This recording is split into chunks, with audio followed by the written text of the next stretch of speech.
Guys finally আজকে আমি আমার ড্রিম বাইকটা তোমাদের সাথে রিভিল করতে চলেছি, তোমাদেরকে দেখাতে চলেছি। তোমরা অনেক অপেক্ষা করেছো, অনেক ওয়েট করেছো।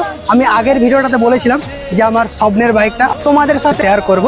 তো তোমরা অনেকেই সঠিক উত্তর গেস করেছিলে যে আমি কোন বাইকটা নিয়েছি, আর অনেকেই পারছো না, অনেকেই অন্যরকম বলছো। তো চলো আজকে তোমাদেরকে রিভিল করে দেখিয়ে দিচ্ছি আমি কোন বাইকটা নিয়েছি। চলো।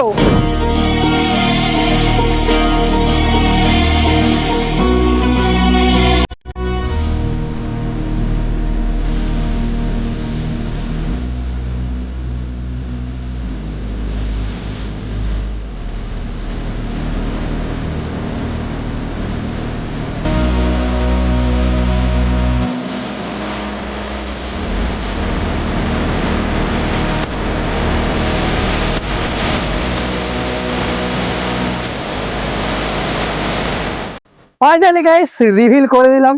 এই হচ্ছে MT-15 ইয়াম্মা। কেমন লাগছে আমাকে অবশ্যই কমেন্ট করে জানাবেন, ঠিক আছে? তো এরপর একটু ছোট্ট সেলিব্রেশন আছে, কেক কাট হবে। চলো।